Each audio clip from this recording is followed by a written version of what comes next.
Welcome to the third episode of Infinite Becomings podcast with Lucida Collective. My name is Michaela Nash, and I will be leading our conversation today.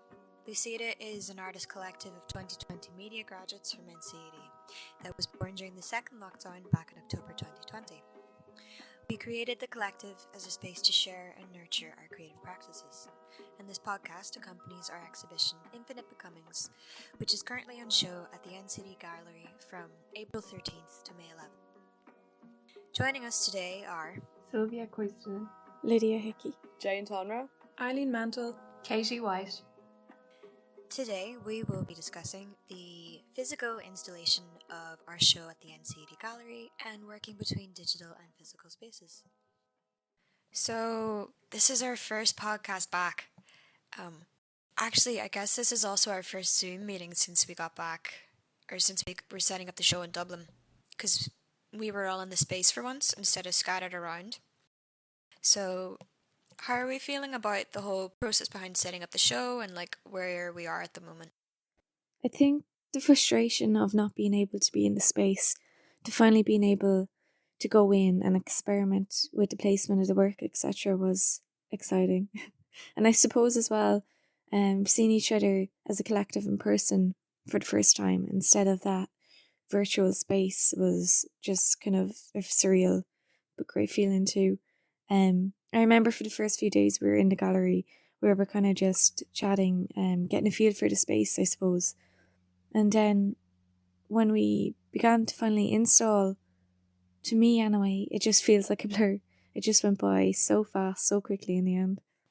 Yeah, completely. It's funny just how quickly we got back into the routine of seeing each other and being in the space together.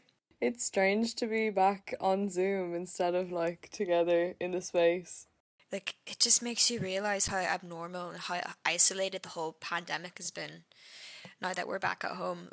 It's funny, Michaela, you and I were talking about it when it was happening, where we were kind of you had this feeling like you had gone back to normal, like that was how it had always been. Maybe the first day or so it was weird, but after a while, 3 or 4 days in, you're kind of feeling oh yeah, no, I should be seeing these people every day. That's what I always do. Why do I have to go home and not see them every day? Because you kind of switch to this other mode of being this is my life. I see these people all the time. And then you remember every so often and Yeah, it's kind of jarring, I think. I think we are also very lucky to be able to just be in the space together for a little while. Even just to set up a show in person, that was very lucky. Yeah, it was weird getting back into a routine of getting up at a certain time to be in the gallery at a certain time and being up early and just having something to do with your day that you knew every day was the same. Just it was weird to be back in that routine. It was really, really good. And it just felt really I don't know, fulfilling or something to be going in somewhere physical and doing physical things. Definitely. In the middle of all of this, because we haven't done that since last year, literally a whole year. Oh my god, yeah, Christ, because lockdown happened on March last year. And then a year later in March, we're setting up our show. So that's a whole year of isolation. Not getting up in the morning and leaving the house to have to go somewhere, which is something we'd been doing for 4 years, a lot of us. Mm-hmm. Yeah, well, doing something that you want to be doing, I suppose, going to a job or whatever, a random job that shouldn't even be open during a pandemic. But then, to do art, you know what I mean? Go back and do your practice the way you feel you should be doing your practice. It was really it felt great. I think it was great as well to finally be making the exhibition physical, because we'd been working on it, we worked on the proposal for a month, and then in preparation it was about 2 or 3 months. So it was great to finally see it physically come together in the gallery space. When we got the prints and we laid them all out on the gallery floor, for me anyway, I just felt that's when the exhibition kind of started to feel real. I suppose it was just nice to see them in their physical form put together instead of the digital mock-ups. It was just nice to see them off screen and enlarged and in the space. And I feel like at that point it just felt like it was kind of coming together.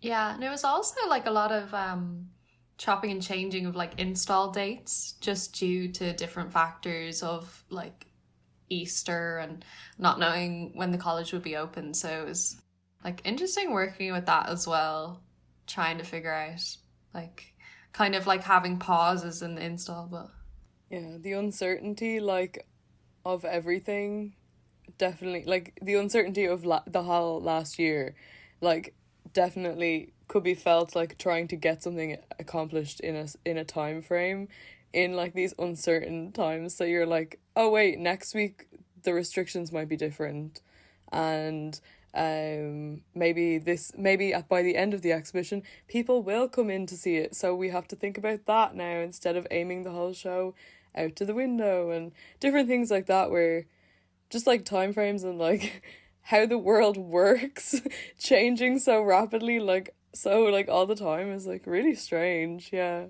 It's funny how long a month can feel, at the same time how short it can feel, and how fast things can change, and at the same time we've been sitting around waiting for things to change, and then you'd be there in the exhibition like, God, I don't know if I even want restrictions to ease, because then I have to change the show.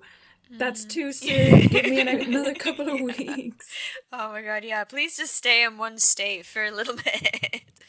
I think because of restrictions, we had to be really adaptable really quickly. Like, even when we were doing the open call back in January, we found out, like, God, maybe like a week or two beforehand that the exhibition wouldn't be open to the public, so we had to, like, shift the exhibition, or shift the installation to face the window very quickly. And engage with people through the window, which is how the AR came about. But then when we were installing the installation, we found out like there's a chance that in the last 2 weeks the installation might also be open to the public, so we have to like make sure that the installation is also a space people can like navigate in person. like it kind of it's a very weird thing to think about, because I wonder if that's happened in it probably has, but I wonder in what other situations that has happened, like pre-pandemic, to where you've had to shift part of your exhibition like 90 degrees to suit something. Like, it's very strange situation to think about, like moving your exhibition like a sunflower is really weird. I almost feel that that when things change back to like the ordinary exhibition style, that we've spent so long now trying to create this exhibition that is working with COVID and stays interactive and immersive for people with COVID, it's going to be kind of irritating to have to go back then, and or even like throw that away, because it takes a lot of time and like finessing and that kind of thing. And now if things go back to normal, people aren't going to be interested in it anymore. Or are they? Is it people going to try and stay away from the online virtual exhibition and things like that? Or are they going to be interested in it? Because I feel like when the pandemic is over, people are going to try and reject Zoom as much as possible. They don't want that to be part of their life anymore. They're going to reject like virtual screenings and exhibitions and stuff like that. They're going to want to do it in person. Are we going to just have to remember that what we learned here, but are we going to use it again? Yeah. I think one thing that I've taken from this, and maybe as a collective we've taken from this, is like having to adapt to exhibiting during COVID. We've been working with so many different platforms aside from just the gallery space, which I think is something I personally anyway wouldn't have considered before the pandemic. So it's I think thinking about exhibitions or art in different spaces outside of just the gallery space, and the accessibility of that then. Yeah, the accessibility of it is like a big thing, because like pandemic or no pandemic, there's always people that aren't going to physically be able to go to a show, so for whatever reason. But I think this has really made people think about accessibility, and maybe, I don't know, maybe that's kind of a good thing, that like maybe it should be held on to by like the art world and other entertainment industries, that like they should make their events accessible from home anyway, because like it should be accessible to everyone at all times. So well, I think we've learned a lot, like, in terms of making something accessible from home. And I think that's another just like thing that should be kept on post pandemic life if we ever get there. I don't think Lucida will ever abandon that. I think that'll probably always stay with us, but I do sort of predict that there's going to be a lot more emphasis on that presence and the physical side of things, just with everything in life. Yeah, totally. I think, people are going to reject the digital big time when they're able to. It'll probably balance itself out eventually, but it's good to see both sides in the extreme as well. Like, I think it's kind of gonna be like a bit of both. Like, people are gonna leave some aspects of the digital behind, but I think there's some things that have become so useful that it's like, it's definitely, you can't leave them. Especially for classes and things like that. I guess the exhibition is different, but for sharing information between artists and things like that has become like definitely a time that is like increased, where galleries are making classes, all on Zoom, and I think it's really good in that aspect. But yeah, for exhibition it's kind of different. Like, whether it'll be like a total like digital eclipse, like, I'm not sure. I mean, definitely in terms of how useful it is and reach and stuff like that, it's great. But aside from that, do you think people are actually going to enjoy it? Like, if we have the option to not be Zooming as a group, as a collective, we're probably going to do it as little as possible. Like, we don't want to be on here. And for exhibitions, I think there could be a similar thing where they're like, I don't want that. I don't like it anymore. I don't think the digital space is going to replace the gallery experience. Like, I don't think it is the same. Like, I think the embodied experience of, witnessing artworks will never be replaced by the digital. I think the digital space will be used as a different thing, as a different form of communicating something else about the artwork, about the process. I suppose I'm just suggesting the possibility that it gets rejected when we get to go back out there into the physical world, just for a while. It'll always make its way back because it's very, very useful, but I'm considering the possibility that people won't be interested in it for a long time. Or that they'll value the physical more than they would have before and go out of their way to like go and see things in person because the possibility to do that is back. Like remedying digital exhaustion. I think that now that we've had to adjust and adapt to this being digital and the reach and reaching into people's homes and being immersive, there's a chance that Lucida will have to go through the process of then taking advantage of the rush to be in the physical world after the pandemic is over. So there might be another adaptation period for us to try and find a way to get that concept of, this sort of multiplicity of mediums in a different way, in a more physical way. I think we'll always have, our digital side because we're media artists, but what are the other options then now that there's no COVID? How do you go to the extremes of reaching people because COVID is over? In person instead of online. Yeah. Because we were looking so much at like reaching people online that was kind of the focus. So then how is that going to flip? Yeah. Like, I get what you mean, yeah. Yeah, it's not going back to like normal per se. It's going back to like a new... Yeah, it's just something new. Yeah, a new space to work in. We've had to think a lot about how to make the online space, the digital space, feel more physical. And in terms of it, it's helped me to think of the digital sphere as like a physical place and trying to make it interesting. And I really think that's like an interesting idea. But for some reason, like when we're talking about it, it feels as if like the pandemic is like winding down a bit. But I think that's just because it's like what we've experienced, like a little break in it from like our exhibition thing that like people haven't got to experience. It is strange to think that like nothing actually changed while we were installing, except we were installing. Like in our small world, we were like, woohoo, we're doing a normal thing. And like, we were the only ones, you know what I mean? Nobody else is included in that. See, and that's a sad thing to consider when you think about our viewers and our audience, because even though they're coming out for a walk maybe and seeing our exhibition, that's it for them. They're still in isolation. They're still within their 5K.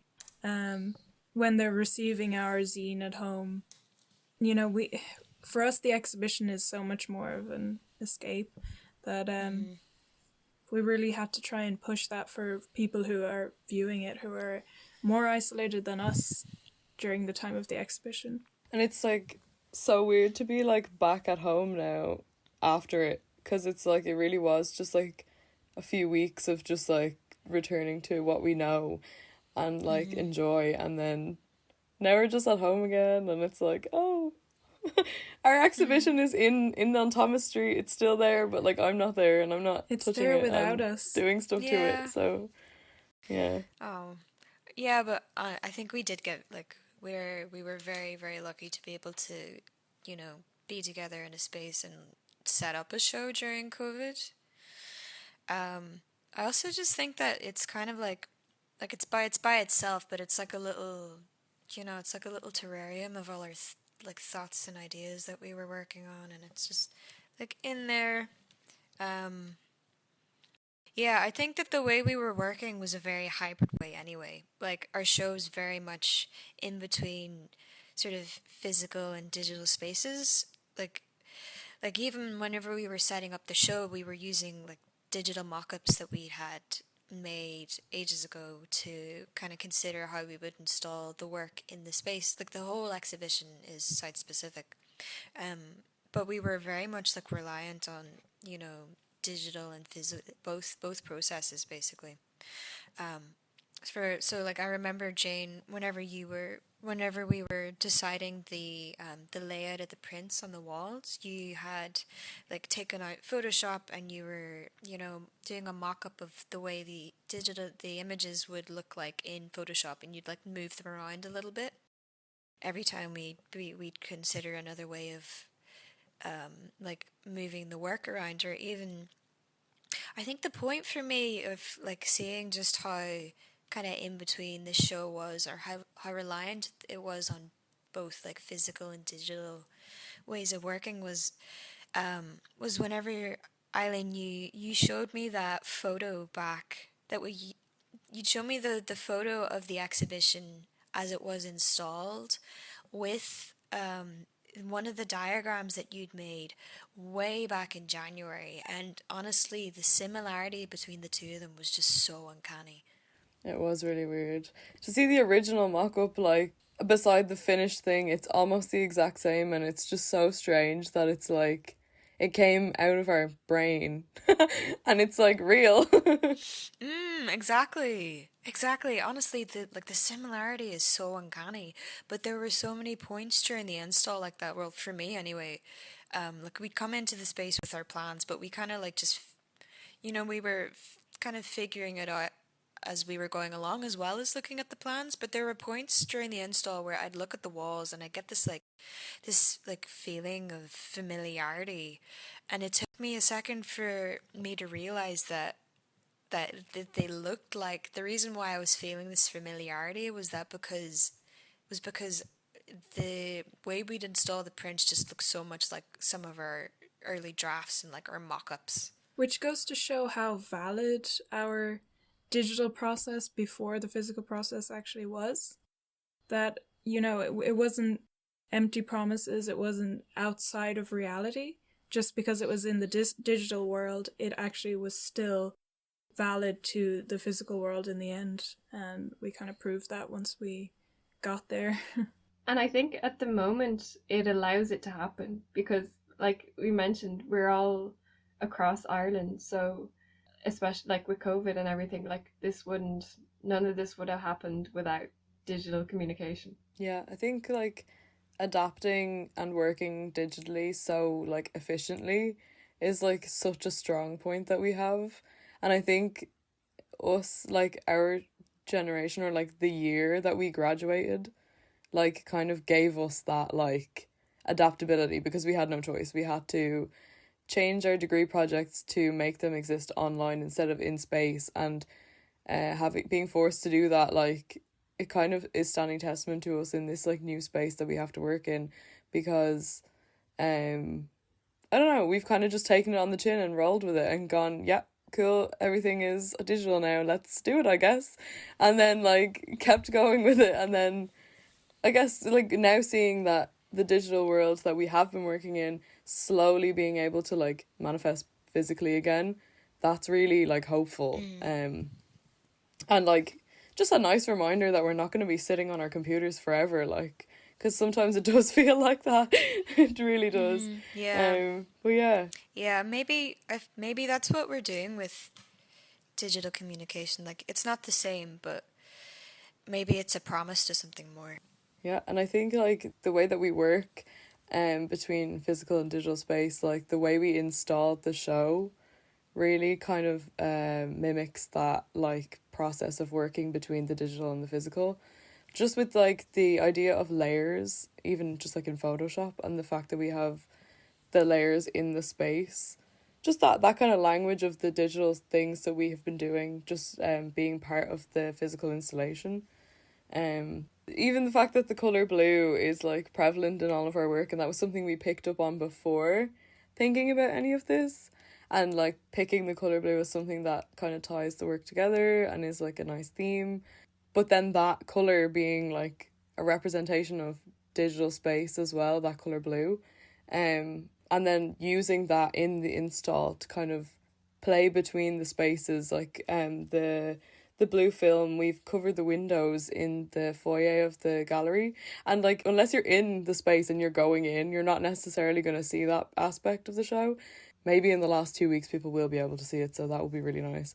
But yeah, we hung like blue film up on the windows that are in the foyer before you enter the gallery space, so that you walk through this like blue space before you enter our show.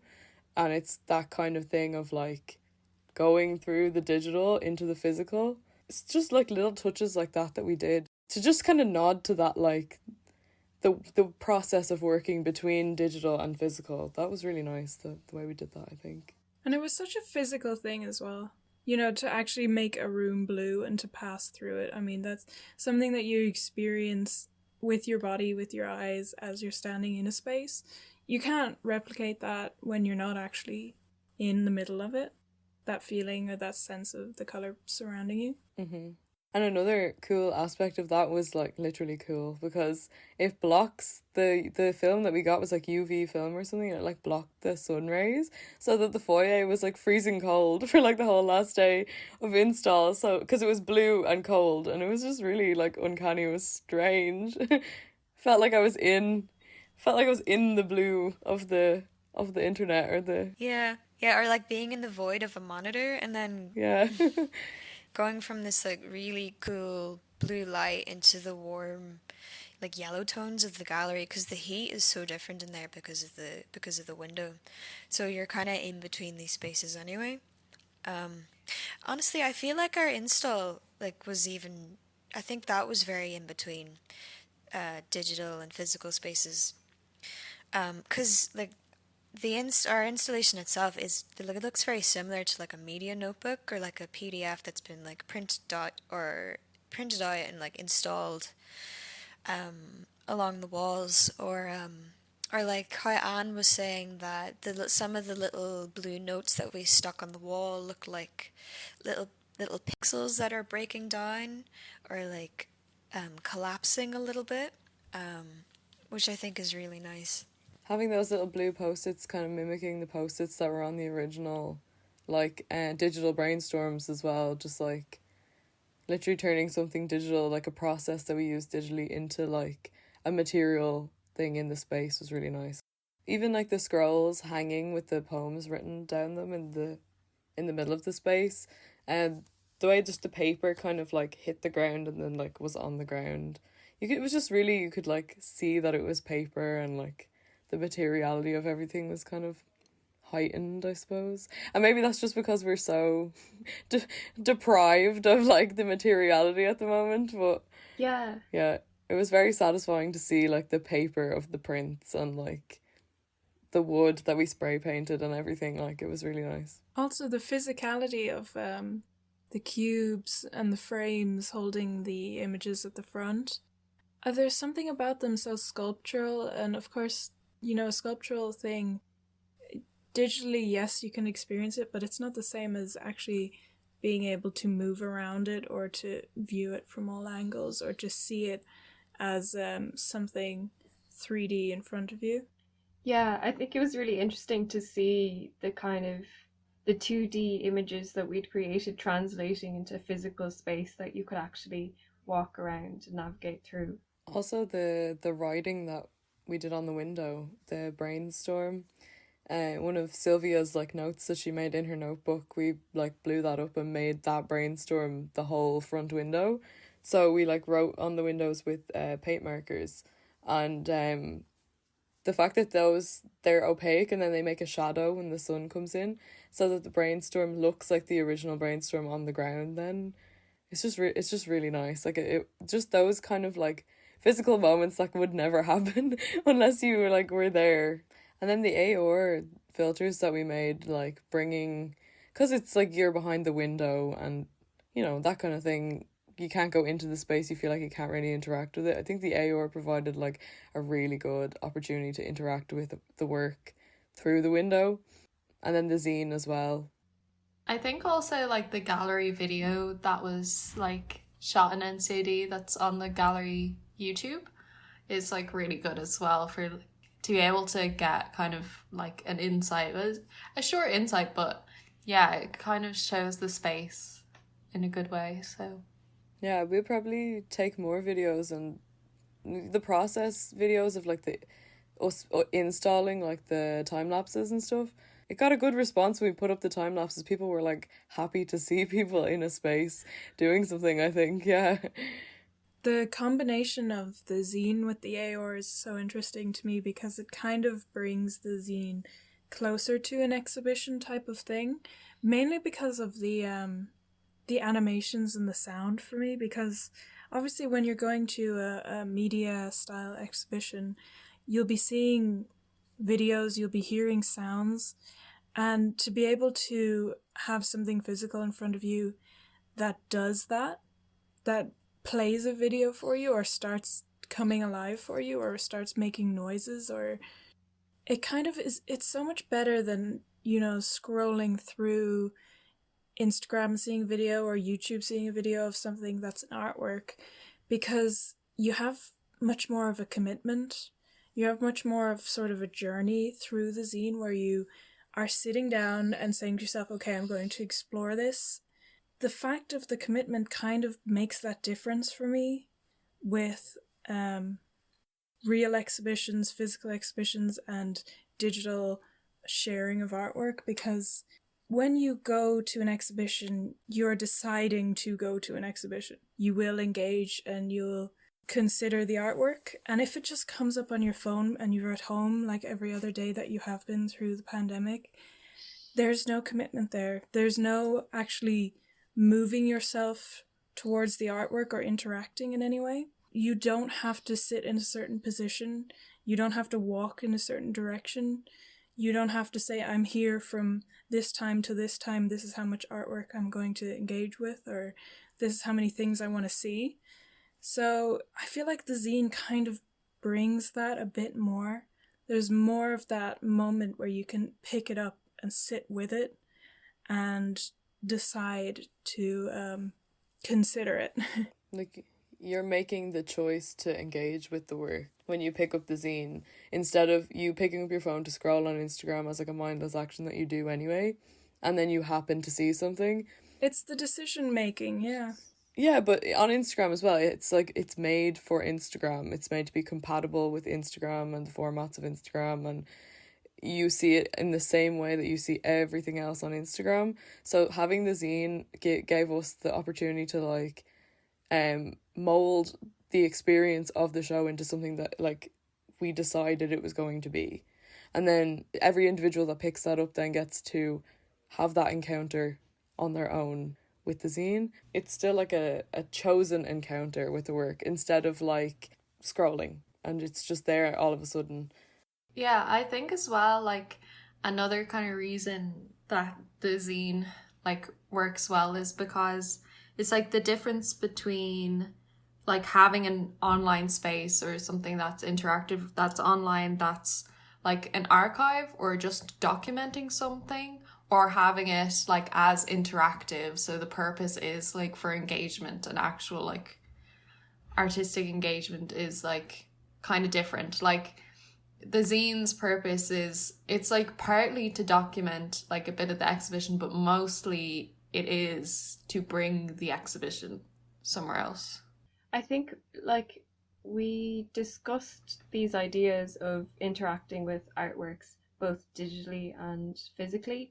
I think even before we got to the open call. So these are things that we were already thinking about, and I think they really helped us, like informed us how we wanted to approach this exhibition, in that we wanted to work with digital aspects, but we wanted them to become things in and of themselves, like with the website and the augmented reality filters.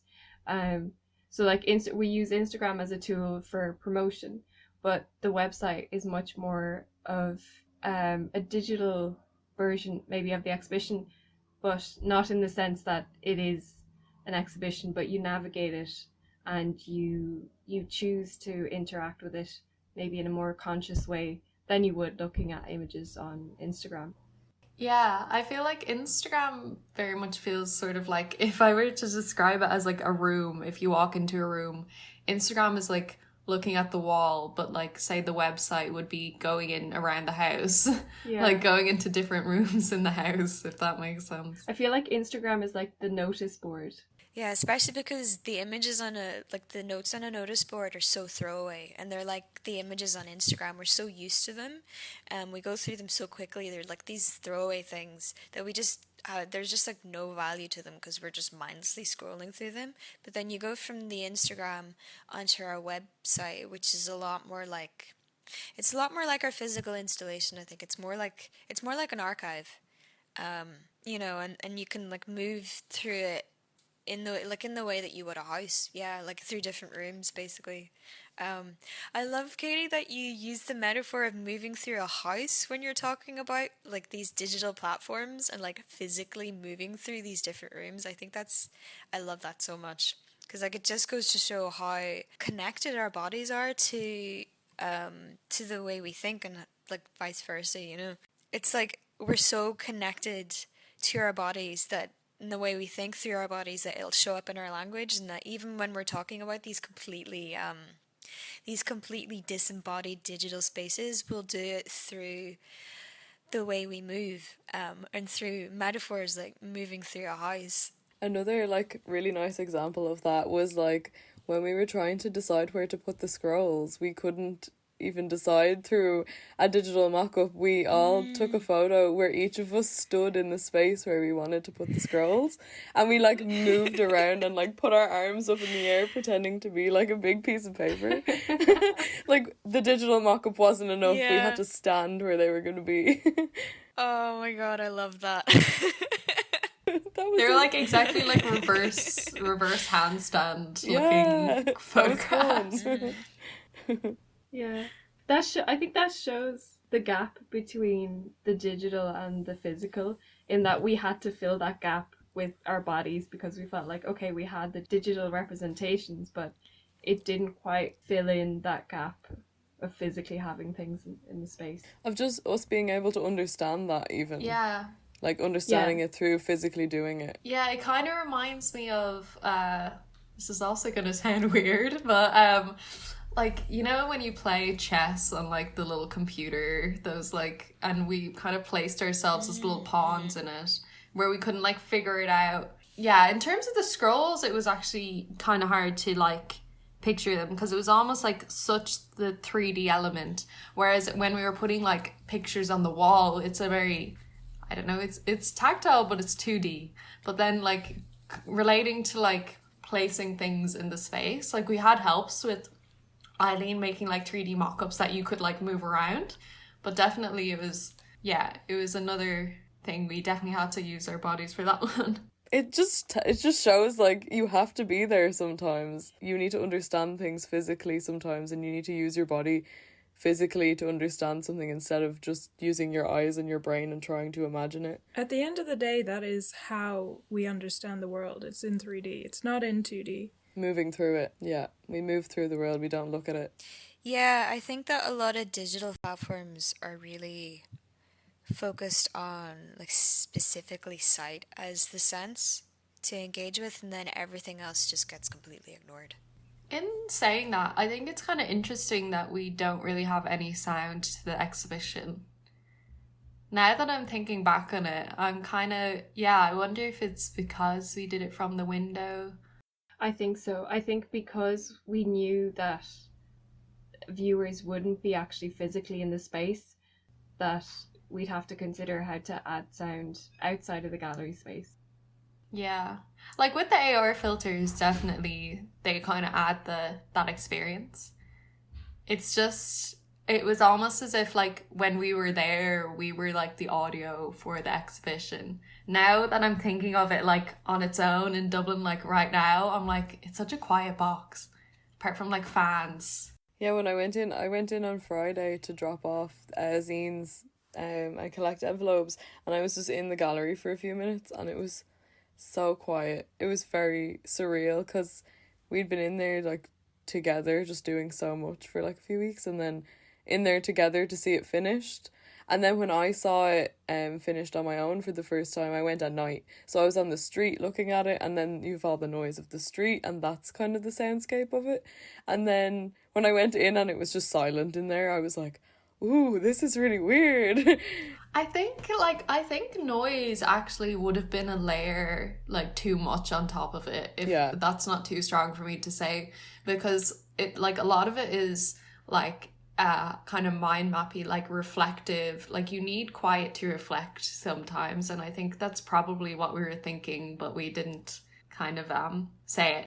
For me, like the sound of the show is the sounds of the AOR though. Do you know what I mean? Because I was so used to seeing them and like that being such a big part of it in my head, and like us not actually being there while it was silent. In my mind, it wasn't a silent show. And then when I went in and it was so quiet, I was like, oh, it's really quiet. And I saw that as well when you watch the video on YouTube, the video walkthrough on the NCAD gallery page. It's really quiet. And then I think the videographer even picked up on that, and he recorded the sound of Sylvia's fan that's moving. So that sound is the only sound in the space, that kind of thing. Yeah, I was going to say that's the only sound, but it's a kind of sound that almost disappears. It's just this like electric hum in the background. I really like doing that idea of us being the sound of the exhibition, because I don't know, I mean, like I think that if we'd known people could come in and like walk around, we might have added sound to the video. But honestly, in my head, if people could come in and see the show in person, like you said, Jane, I imagine that the people would become the sound. Like I can imagine it in my head being like filled with people, so that when you go to see the exhibition, you go with like a group of friends. Like it's not something you see by yourself. To have a kind of conversation about what you're looking at. Yeah, that's it. Like, yeah, you go to the show, and you talk about it with other people, because like that's how this all started. It all started as conversation. I think underneath all of our work as well is some kind of brainstorm that came from us talking about things over Zoom, and then those ideas and chats that we were having turned into brainstorms, and then they just grew over time. So like the walls and the objects on the floor, I think, are actually quite similar to some of the digital mind maps that we did like way back. What we have installed are like layers that have been built up over all these other different layers and brainstorms underneath, especially the scrolls actually, because they've come from so many different drafts and different like versions, and they all started out as a mind map that we were doing like way back at the beginning when we were making brainstorms about connections with our work, and then I was meant to be doing a mind map and a brainstorm, and then my brain just went the other direction, and I started writing poems about everyone's work by accident. And then you guys, your reaction was so, it was like so, I wasn't expecting that reaction, and then you all said that you wanted to have them in the exhibition, and honestly, I never thought that they would be that big, until you suggested it, Eileen, about making them more sculptural, I think. Yeah. I remember when we started that brainstorm folder, and your like additions to the folder, Michaela, were the notes, and they were like the raw notes that you had written out in your notebook, and they were just in your handwriting, kind of like all over the place, and those were your brainstorms. But then when they became something was when you read them out to us on Zoom. And then once you read them, they kind of, for all of us, we were like, okay, that's it. That is the show. We were like, that is it. See, we had to get to the turning point of doing, because the first thing that we did was try to find a link between our work to see what kind of direction we could go with if we started as a collective, because we hadn't started as a collective really at that point. We had in the terms of work. So we decided, okay, everybody start thinking about what the links between this work is, and then we all gave a sample of work that we thought would be right. And so we made those brainstorms thinking that maybe we'd come up with a one long thing that would tie everything together, and maybe one specific thing that would be going through all of our work. And then the turning point was actually sitting there listening to Michaela's poems and hearing her sort of, because that's where we decided that the value is in the brainstorms. The value is in listening to each other, responding to our work, because you were able to sit there and we became so familiar with each other's work that we were listening to the poems and we were seeing what Michaela was seeing. And we were listening to poems about our own work and we were seeing our own work through it.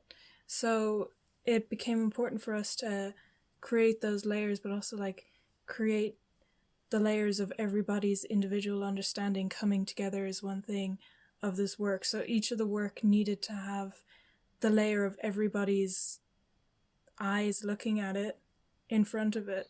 Like the exhibition was about creating a way to view the work through all of our eyes, not only the person who had made the work.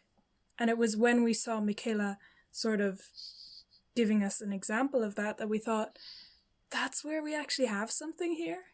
It wasn't that we were all going to go, you know what, all of our work is about nature, let's make it a nature show. It became this. It became we all made these brainstorms, and let's keep going with that. It was the collaboration and the conversation and the process. That was the thing we were looking for. We were trying to find like, oh, maybe everything's blue. And it was like, no, actually the value is that we're all talking about it. That's the thing that connects it.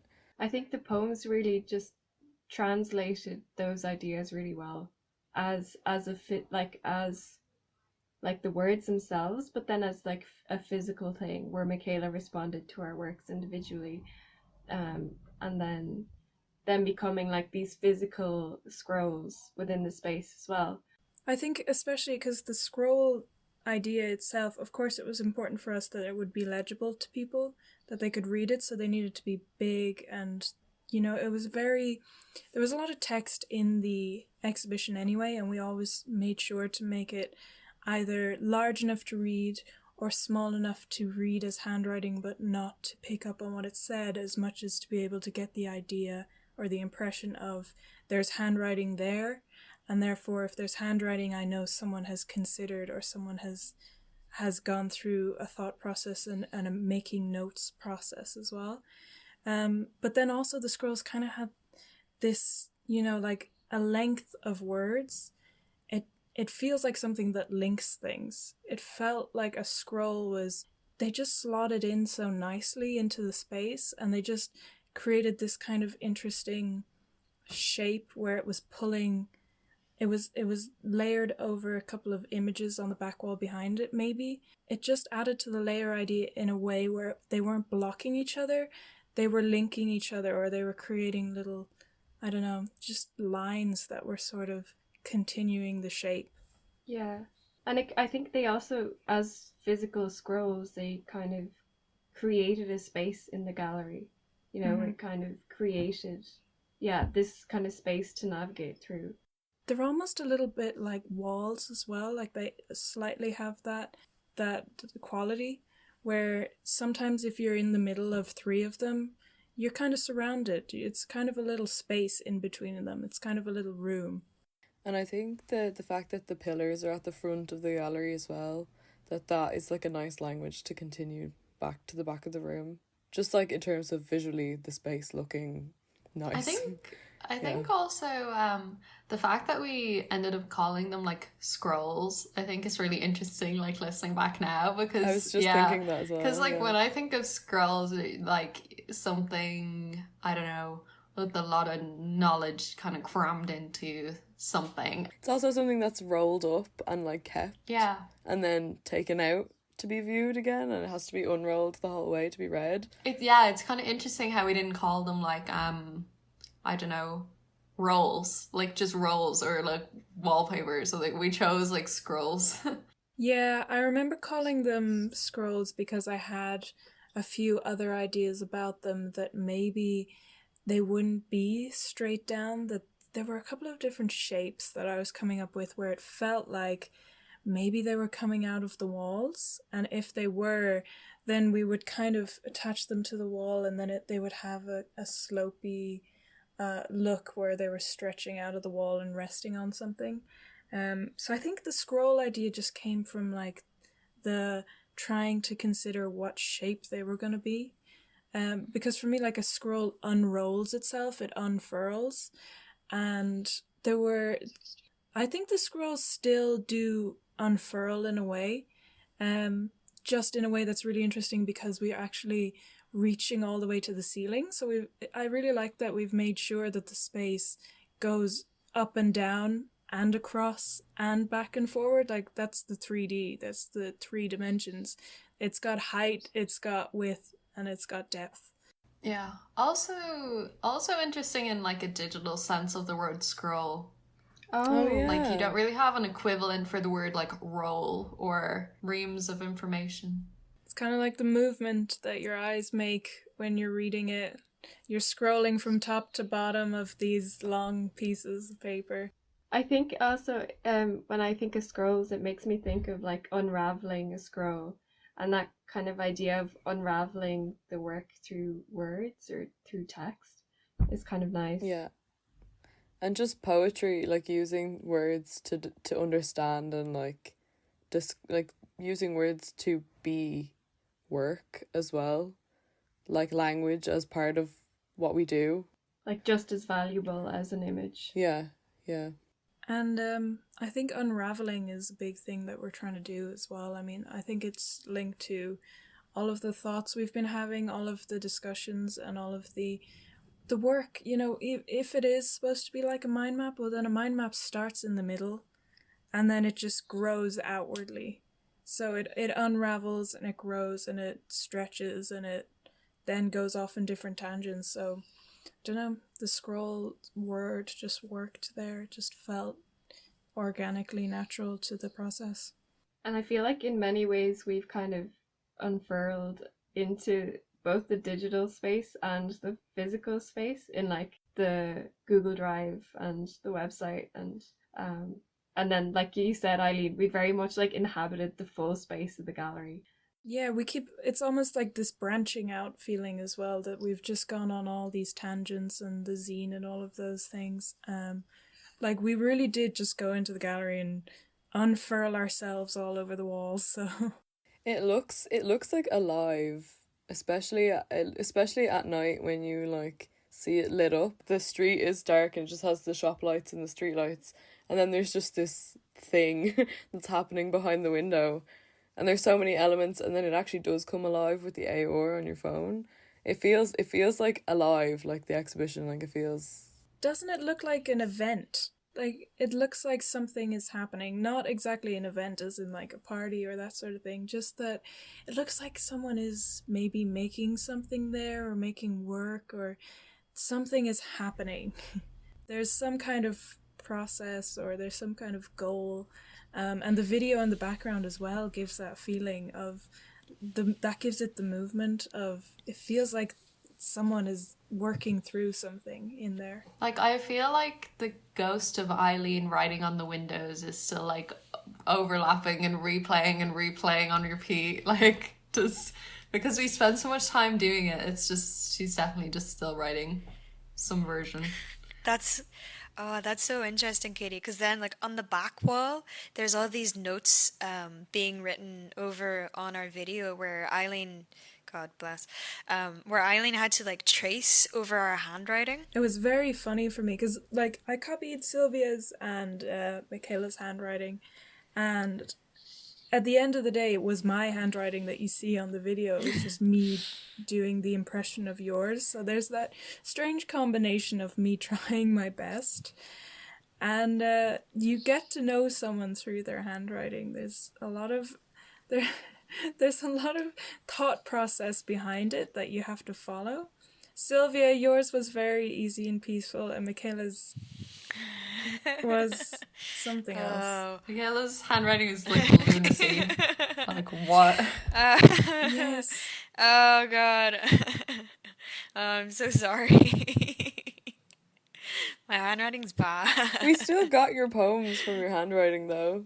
And I think in the zine as well, like I think that the handwriting element of the show is like important as well. Just a nice layer that I don't know, I can't put the words to why it's important, but for me having the handwriting in the zine was important, and it seemed to be important that it was on the window and important that it was in the video. So yeah. There were a certain amount of documents on the Google Drive where people would type in their thoughts, or like people had typed things up and then they'd been copied over and back and stuff like that. So there was kind of, I did find those really interesting, but you kind of had to find that digital and physical balance as well between like how much handwriting do you need and is that natural compared to typed ideas, and what's the difference in the quality there, and how much, because sometimes the way that you type your ideas out can say a lot as well. There's a lot of like that can be read from that, but in a completely different way to your handwriting. And that idea of like, does it need to be read, or is it important that it just is what it is? You know, that's interesting as well. Yeah, I did a lot of work with that before, where sometimes when you're writing something, are you doing it because you would like to read it back, or are you doing it because, for me, it's a satisfying experience because I feel that I will remember it if I write it down. Not because I get to read back over it, because the act of physically writing it is much, much different to thinking it for me. It's much more solid, and it's much more, I don't trust myself to remember it, something, unless I've gone through the process of having it written down, because my body remembers it better or knows what is on that page. Or sometimes my mind sees the page and it sees that there's a list on it, and I'll see that there are 5 things on the list, and I don't read it, but that makes me know 100% that there are 5 things I need to remember. So I visualize 5 things on a list. But in my mind, if I tell myself, okay, I need to do this and this and this, it can be very hard for me to accept that I haven't forgotten something.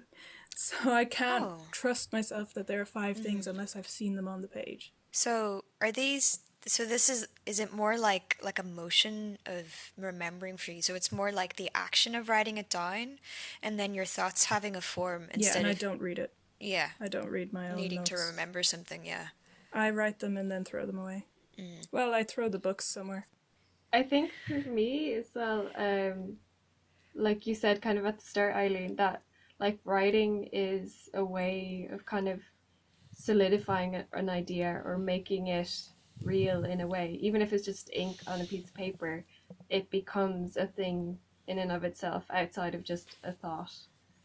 Yeah, it makes a thought real, or like literally just what you said. Even if like you haven't, I do this all the time. If I'm trying to go to sleep and I'm having ideas and I'm just like, oh wait, that would be really cool, and I'm definitely not going to remember that in the morning, I just like type it into my notes on my phone, and like I never go back through my notes like ever, so it's just there. But I just felt like I needed to get it out and into the world somehow. Yeah. And sometimes, if you would have, like, 4 or 5 thoughts in your brain at one time, which sometimes, or most of the time, we might have a ton of different thoughts swimming around, you then pick the one that's important and write it down. And that's the way that you can draw it out and make it stand out from the rest of the mumbo jumbo that's going on in there. So it's a way of sort of giving it more solidity, as Sylvia was saying, and also just making it more valid than the other thoughts that are in there. It's almost like hitting like Control S, or was it Command S on the keyboard? Like, it's not necessarily like the most important thing, but it's like, after you thought that thought, it's like, I need to save my work, whatever that was. And like, it's funny to think that like when you do remember to save, it's after you've done something that you're like, I don't want to lose that. Yeah. And it's the same thing when you write something down. Is like you're deciding, oh no, that one's something that I need to keep, and trusting yourself with the like 10 other thoughts that one is the right one as well. That's kind of nice. Oh, this is gonna sound cheesy, but maybe that's what we've done in the exhibition, though. Like we're making our thoughts real. Like, we've taken all these thoughts in our head or in digital space, and then we've like written them down through the exhibition so we don't lose them. And then now we get to like look back on them and like reflect a little bit. Getting to like reflect on the work now, because we had to make it all so fast. Like we really, like, it was like crunch time. There were 6 of us and there was a lot going on, and like we had 6 weeks to make it a real thing in space. Like, the process was happening so fast that I don't think we got to like consider it that much while it was happening, and it was just so organically happening because it had to be quick. That getting to like sit back and look at it and be like, the way we did that and the way we made the decisions. And I think like we were saying about sort of solidifying ideas and stuff, I think that's also what the show was doing for us as a group, because when we were having our conversations and our discussions, there were so many ideas coming out, so many, that after a while certain ones started getting repeated, and there were certain shared thoughts that we were all picking up on.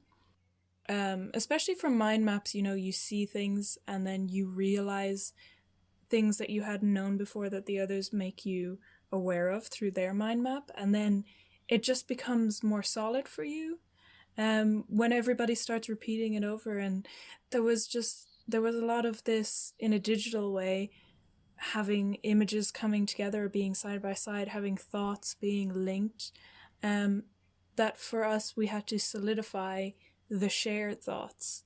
And there were certain that were the more valuable ones, and then there was a lot of discussions that went on for 3 hours that you might take 5 really important things from. But there was a value even in those 3 hours, even if there was only 5 things. Yeah, because it all feeds into what do we end up marking from those conversations? What do we end up solidifying and putting into the show? And what becomes something that we hear so much, that we're sharing that thought so often, that we are sort of reiterating to each other nonstop, that we then all came to think at the same time and became an understood shared concept between us all, between our work, that needed to be in the show. So for us doing the show, we had to solidify the shared thoughts. Yeah. And that like site responsive install that we did as well, where we like got in and just started working and making decisions as like this collective brain and just like knowing that like, we did consult each other, like, oh, should we put this here, should we put that there, and we had to go through those motions as well. But We already knew like where everything was going, and like we knew everyone agreed, so that was cool. And we did it digitally first, and we had the conversations, over Zoom or whatever, but it was all there beforehand, and then we got to the space and it was all ready to just... Yeah. Looking back on the photos of like the space being blank before we got there, it's like mad. And then I think taking it all down is going to be so bizarre as well. It'll be really strange. Yeah, really, really strange, because we're never going to put on a show like that ever again. It'll only ever look like that in that space and under these circumstances. Yeah, and I think that's what's cool though, is like it's only that one it became. Yeah. I think it's probably like that for all the first ones, but it was definitely had to be very site specific, like with the window. Like it was very much the big part of it. So yeah. Yeah, definitely. We had to adapt a lot to the window. And it makes it a very like organic exhibition. And I think people really like that though. Like at night, it's completely different. I think people are just happy to see the show, to be honest. Like I remember hearing like a mum and her two kids walking past and looking in, and she was saying, "Oh, look, it's an exhibition," and the kids were like going up to the window and like looking through, and yeah, it was nice. Thank you so much for listening to us today.